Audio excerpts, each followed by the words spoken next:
Welcome, my dear friends, my dear masters, and my dear gods, for this episode of the magnificent spiritual wisdom conveyed by the great author Harold Walvin Percival through his book Thinking and Destiny. We are thankful to our Brahma Sri Patriji, who has identified this book almost 20 years back for the benefit of humanity and for all our members of the PSSM. He has also taken pains to cull out and highlight the important messages from all the chapters in this book to enable us to grasp the entire wisdom of this book. The uniqueness of this book is that it consists of wisdom that has been passed on to Harold Walvin Percival and on which he has tirelessly, selflessly worked to make it as a book which was originally released in the year 1946 after 30 years of hard work. And the title given to that book was The Law of Thought. Gradually, almost 14 editions were reprinted rather. By then, the name of the book was changed to Thinking and Destiny. Percival goes on to say in the course of his book that our destiny depends upon how we think. And it is only after that we have words coming out of us, our actions, our thoughts, everything are regulated by the way we think. With these words, I commence the program today, and I have with me Rajan, a senior meditator of the PSSM, and Purnima, a past life therapist and tarot card reader. Today we deal with the subject destiny, that is, the kinds of destiny that we encounter or we have. There are 4 kinds of destiny: physical, psychic, mental, and noetic destiny.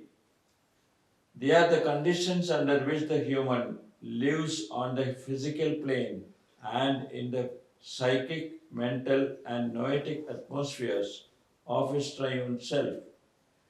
This destiny is sometimes spoken of as good or bad, but such terms are unfit. Destiny in itself is neither good nor bad. It is agreeable or disagreeable, acceptable or not acceptable. The question is that of balancing and so ending the exteriorizations or of not balancing.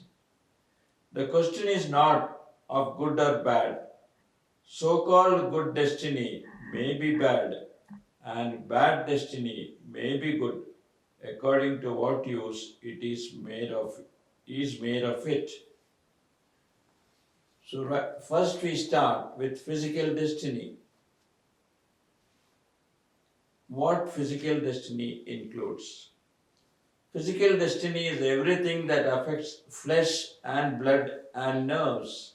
It includes the features, frame, and the fabric of the physical body, the skin, the outer organs of sense and of action, and the inner organs of the generative, respiratory, circulatory, and digestive systems.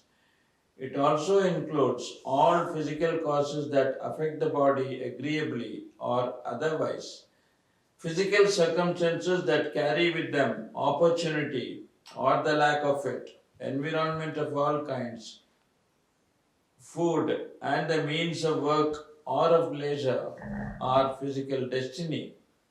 It includes, moreover, birth, family connections, health, money, and the need of it, the span of life, and the manner of death of the body. Group destiny affects those who are drawn together into families or held together by social, political, or religious ties.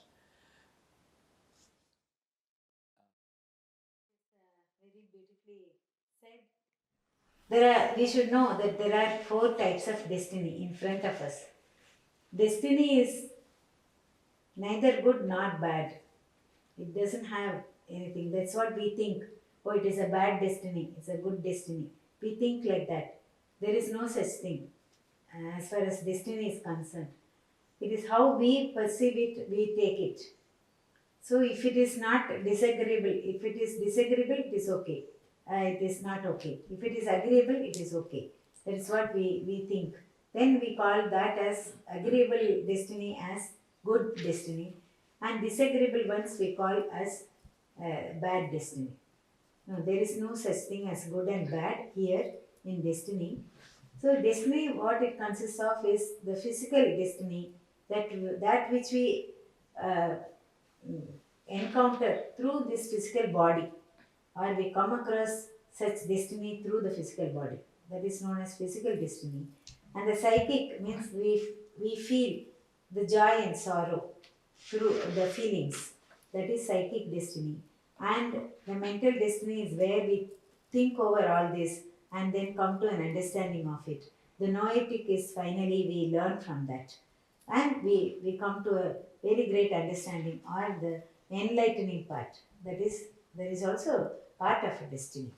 So these 4 items, 4 sections are involved in destiny. We should understand that. And every event has got all these four parts, and we have to finally get ourselves enlightened from that. That is the design with which the destiny comes out. That is the every thought is exteriorized because we should all come to that stage of enlightenment. That is the purpose for which the destiny is already is created, or it comes out, or the thought materializes. So man should understand this, and definitely he should move forward in order to face all the difficulties that is there, that he has created for his physical body. First of all, so many physical ailments, so many things that will happen to a human body has got several parts, and it is all in the nervous system, in the blood circulation, in so many other muscular and the skeletal system. So many systems are there. So through all these systems, definitely the destiny is worked out. So the thought is worked out as a destiny. So it is good that something is worked out, something materializes, and through that we learn such a lot. At the mental level, we learn a lot, and that learning is it really gives us a great enlightenment. So it is all for the good. We become more and more purer and more knowledgeable and wise. So the whole lifetime is meant for humans to become more and more wise and more enlightened. That is the idea. So we should welcome all this, whatever be the destiny, we should welcome. We should understand such things are there. So we take responsibility. Then only we will know what our duties are, what our responsibilities are. Then only we can lead this life in a perfect manner, in the most desirable manner. Hi, friends. So, destiny, this word might look a little big for you all. I'll make it very simple in Percival's own words. It's a series of exteriorizations. So, exteriorization in the physical plane, now he has explained about the physical destiny. He says it comes in through the body, the physical body. That is physical body through exteriorization, as to like some people look fair, some people look dark. There are so many combinations in that. Some people are perfectly fit, some people have multiple diseases, some people are poor and some people are rich. That is also a physical destiny, is what he says. So all that pertains to the physical world is called the physical destiny or physical exteriorization. So these destinies have 4 parts, and in that he has given the definition of the physical destiny, which we have covered. I think we will move on to the other destinies and look into it further. Yeah, I would like to add 1 or 2 points in this. Yeah, the Percival says that physical destiny depends upon so many other factors like food, our habits, our lifestyle, all those things also they matter to this, because every exteriorization depends upon the place, the situation, and the time. So all these things are provided by us. So we provide all these three things for the exteriorization of a, of a thought. So definitely the destiny depends upon that. So especially the food that we take is very very important. That forms a great part in giving us the physical destiny. So we have to be very careful. That's what is stressed in Pyramid Spiritual Society's movement. Patriji always says the food is very very important factor. That we should eat only vegetarian food. That the sattvic food, that too in limited quantities. Sometimes we have to fast. All those things are necessary for us to move on very well, to create a better destiny for us. The physical destiny is already set, but the factors can be changed, so the destiny also changes. So definitely we have to pay attention to all those things. So that is how we should lead our life. That is very clearly explained in PSSM, and of course Percival also gives us all this wisdom through his book. Men see the world, but not the causes that bring about what they see. The entire physical world is made up of exteriorized parts of human thoughts. Thoughts are produced by the thinking of the doer in the body concerning objects of nature, and they are the cause of all physical acts, objects, and events. A thought is a being, conceived by thinking, with a purpose and a plan. It is like an invisible blueprint to be exteriorized as an act or an object. The exteriorized action is physical destiny. One does not murder or steal or commit any dishonest action without having thought of murder or planned to steal or harbor dishonest thoughts. One who thinks upon murder, theft, or lust will find a way to put his thoughts into deeds. If too cowardly a nature to do this, he will become the prey to others' thoughts or to invisible, inimical influences which may, even against his wish, possess him at some critical time and urge him to perform the kind of act which he thought of as desirable and revolved in his brain, yet was too timid to execute. Yeah, very beautifully put by our Percival ji. That is, every thought has got its consequences. It will materialize definitely for us to learn. That's all. We first of all created or entertained such thoughts. See, a person may be a murderer, may be a thief, may be dishonest. So many things are there. We are seeing every day. We come across these things. And in this earth life, there are persons who are involved in all these things. But before the murder is committed or the dishonesty is put forth, the thought comes, the thought is created. So when the thought is created, a person boldly commits all those actions. So he enters into action. So that is where he gets the outcome comes to him. A murderer definitely ends up in jail. We know what all punishments he gets. But if the issuer of thought is not very bold enough to perform the actions, then what happens? He falls a prey to others' thoughts, and definitely the thought that has arisen in his mind that he has to commit a murder or a theft, definitely, or be dishonest and do so many, we know, illegal things. All those things definitely will have its own reactions, have its own materialization, definitely. Because every thought has to have its consequence.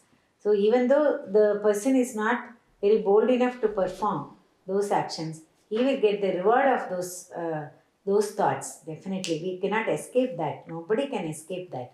That is what Percival definitely puts forth very confidently. He says definitely a thought has its consequence, and man has to face that sometime or the other when the time, place, and the situation are suitable, congenial for it to materialize or become true for him, become a reality for him.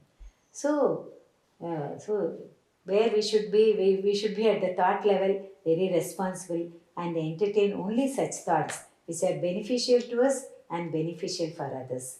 That is what is taught by again by Patriji. So how a thought should be. So we should there itself our responsibility starts from the issuance or the entertaining of a thought. There itself we have to be very aware and entertain only such thoughts. So even though he may not perform a murder, but where will the thought go? Definitely it will have its consequence. So we should remember, we should hold this in mind. Yes, I have not performed anything. I thought of murder, but I didn't do it. No, the very thought of murder itself has got its result. That is what we should understand very clearly, and the responsibility starts from then on.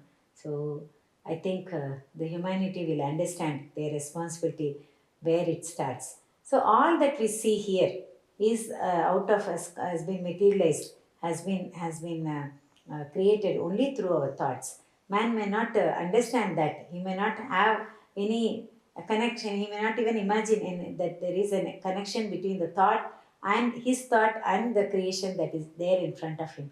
No, it is all of us put together. The thoughts of all of us put together has created the entire world for us in front of us. That we should remember. So every thought has got such power that it will manifest in some way or the other. Even the unmanifest in some way will manifest in some other way. So the responsibility of man begins at the thought level itself. Yes, friends, so beautifully she has put it. So I think all the points are clear now. But one point I would like to tell you that our thoughts also affect the whole world. It affects the other person too. So even in the vibration level. So we have to be so very conscious, and that's what actually beautifully put by Confucius. He says, rectify yourself first. So this shows that all the masters speak only the truth, and truth is one. So it's so very beautifully put. So I think this is the message. She has almost covered all the topics and the explanation she has given beautifully. So I think we can move on to the next Acts reading. of goodness, courtesy, delicacy, service, or gratitude do not come out of thin air, but are the form in which long continued thinking of the same kind is expressed. Over weakness and hesitation at the critical time, one may be helped by thoughts of others and by friendly influences which seize him and decide him to do the kind of act which he had thought of as ideal. Everything existing on the physical plane is an exteriorization of a thought which must be balanced through the one who issued the thought in accordance with his responsibility and at the conjunction of time, condition, and place. That in each instance is the decree of the law. The destiny and the decree do not reach beyond the physical plane. Some psychic results are inevitable as joy or sorrow. Mental results are uncertain because they depend on the mental attitude. There are three purposes in the operation of the law of thought, and they cause exteriorization of thoughts as physical acts, objects, and events. So very beautifully put by Percival, sir. Yeah, the very a person is very kind. He shows his very act of kindness, his charitable mentality, his charity that he wants to do, and help others and do service to others, and all those things. They have not come out of nothing. They are all the result of so many years of contemplation or so many years of entertaining such thoughts of kindness and compassion for others. All these things definitely they come out when everything is physicalized. Only in the physical world the destiny is realized, not anywhere else. So we have to know that every that those things, those very good qualities do not come to a man simply like that. It has been worked out, and several incarnations he has been thinking of that, he's been entertaining compassion, and also he wants to help others. So such helping mentality or the acts of kindness, they are all developed over a certain period of time.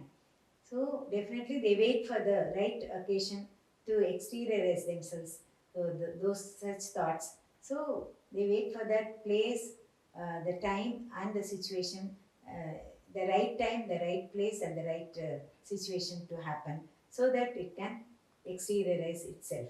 So such things are very, very great of man. And even we see the other thing also. So here in the physical world, we experience everything physically, and to a certain extent, we do experience in the psychic level also. That is by feeling of joy and sorrow, and to the mental, where the mental part is concerned, whether it depends mostly on the mentality of a person. So he may take a lesson, may not take a lesson from that. So it depends upon that. Then only next comes the noetic part that usually is forgotten. So they don't go up to that. The mentality there itself stops. He will feel the sorrow or joy, and there he leaves it. He never thinks there is a lesson to learn. Then only the mental level is achieved. There the purpose, the destiny is complete only there. But he doesn't go up to that also. Then only then he can go up towards enlightenment. So man usually does not go up beyond the psychic level. The destiny is felt only that up to that, and it is left out like that. And usually the physical, in the physical level, the physical situation, the physical body, through the physical body, through the situation and through all the events or objects, he will come to know or come to realize that destiny.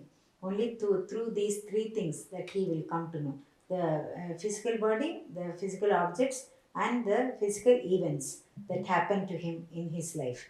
So through these three things he will realize the physical destiny, and to a certain extent the psychic level also of the destiny. But mental and the noetic level, that part of destiny, we have to undergo that. That also has to be completed. Unless a person is a meditator, nothing can be realized. Nothing can go beyond the psychic level. So the destiny stops at the psychic level. It never goes beyond that, and thought level, nothing is being done. So uh, yeah, destiny has to be worked out at some other time, some other level. So it is then again it is prolonged. So it is better that we come to the mental part. Whenever we find sorrow or joy, we have to come to know that our own thoughts have exteriorized, and we have to learn a lesson. Definitely, a meditator will be able to do this, because his mind will be very clear, and he will know whatever comes in front of him is only the thought that has come in front of him. So he will take it, he will accept it, learn his lesson, and move on to get his enlightenment. So, friends, he has mentioned that acts of kindness or generosity, it will definitely be paid back in the physical level, if not in this lifetime, the next lifetime. So, the man who has shown that, will be definitely rewarded. So, or the person who has actually committed any mistake or murder will definitely get back whatever he has caused, the harm he has caused to the others. So he will get it back. So everything will be materialized or exteriorized in the physical plane, and the balance of thought happens here in the physical level. All worlds depend on the physical plane of the physical world of the sphere of the earth for their development. Progress of the matter in any spheres can be made only while the matter of that sphere is in the physical bodies of the doers. Beyond the physical plane, the law of thought does not decree or compel results. Life in a human body affords opportunities by which the doer is to be taught, trained, and disciplined to be in union with his triune self. The doer can become thus conscious only while living in a human body, never after the death of the body. The body is the result of the work of the doer during eons. There are in human bodies doer persons of various degrees on the descent and on the ascent. Both classes need physical bodies to work out their destiny. No two bodies are equal in any sense. The doers in them are not equal in development, nor are their thoughts, which make the bodies. Position in life will not tell. A man of education may be rapidly descending. One who appears to be lowly may be advanced. In these physical bodies, however, all receive the destiny they have made for themselves, and through these crucibles passes the whole of nature in the human world of birth and death. Very beautifully is told by Percival. The great words. Definitely, we should think now it's time for our deep thoughts, because it is the physical world that offers us the best education that a human has to have. A human may be rich here, but his the doer part, the consciousness, may be at a very low level. The part of consciousness that comes along with his physical body may be at a very low level. A poor man may be suffering here, struggling, yet his doer may be at a higher level. So we do not know. So the levels we go through are various levels, and it is all according to our own thoughts. And the physical body also varies from person to person.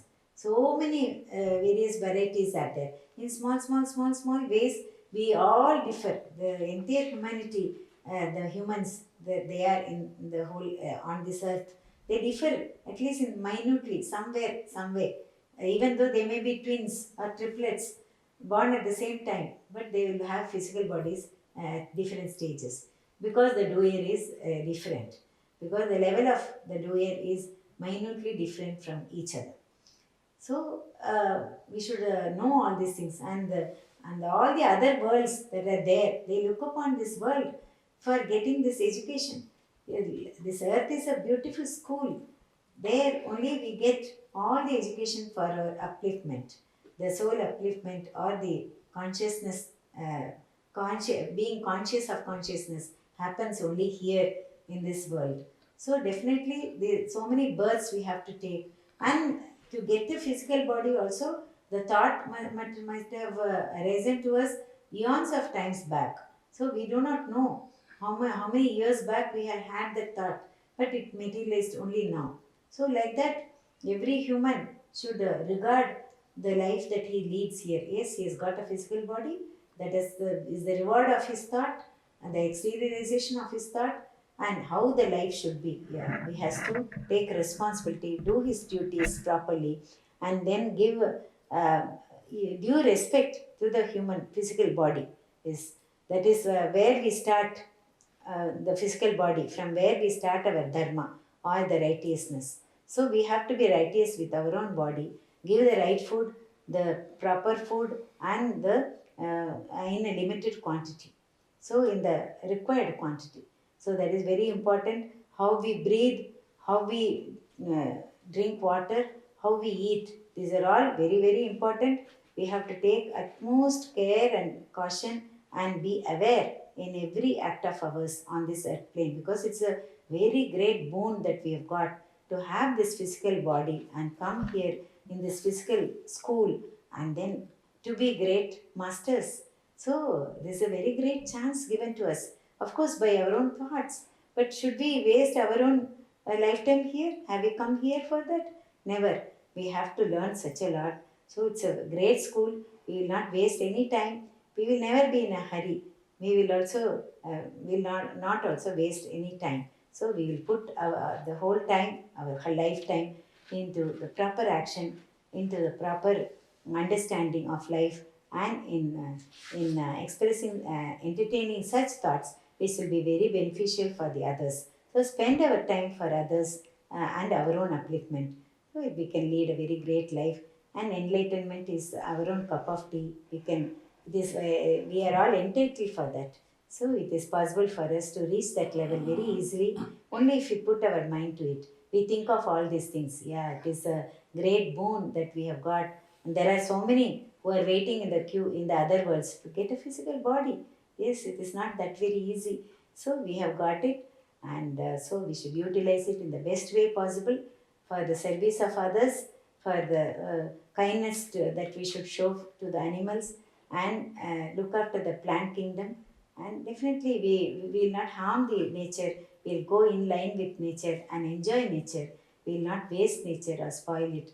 So our life should be a very, very excellent life here to our own satisfaction. So we will never waste our time in unwanted things. Most of the time, 75% of our life is wasted like that. So we will never waste it. So now, this lifetime, yes, we have come here, we have come into spirituality, we have taken to spiritual practices, and we are reading such great books. Definitely, we have to change ourselves, our mentality. We should be more responsible. That's what I have gained from this paragraph. It's a beautiful paragraph. So, friends, what I gain from this paragraph is looks are deceptive, appearances are deceptive, is what Percival says. A person might be poor, but he might have the highest conscious part must be active in his system. So one particular incident from Don Juan's book I would like to tell you. Once Don Juan and Carlos Castaneda happened to were having breakfast in a restaurant, and Carlos Castaneda happened to see a few children having the leftovers of food that was put as garbage. So he was really very disappointed seeing that, and Don Juan immediately said, "You don't know the emanations they carry and the realization they are going to achieve. You don't know that." That is what Don Juan told, gave a reply to Carlos Castaneda. And so this means that we really think that the injustice and the tragedy which is there, it is not, it is actually going to give them a great learning. It is going to uplift them spiritually. So that is what, so Richard Bach's words also I remember now. The mark of your ignorance is the depth of your belief in injustice and tragedy. So nothing here in this world which you see is, you don't know the depth.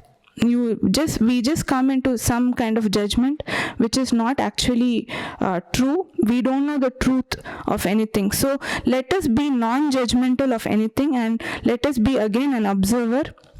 So again, and another part is, this school is gives us, this school of earth gives us lots of opportunities to uplift ourselves, and as Mrs. Rajan has put it, so let us all uplift and lead a very conscious and beautiful life.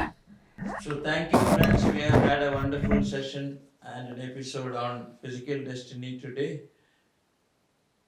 I would like to conclude by saying that as members of the Pyramid Spiritual Society's movement, we are all lucky to be part of a very great Sangha, because we have a sense of identity. We identify ourselves with this organization, which has been enabling us to read books, to know about experiences from different masters all over the world, all advanced, exalted masters.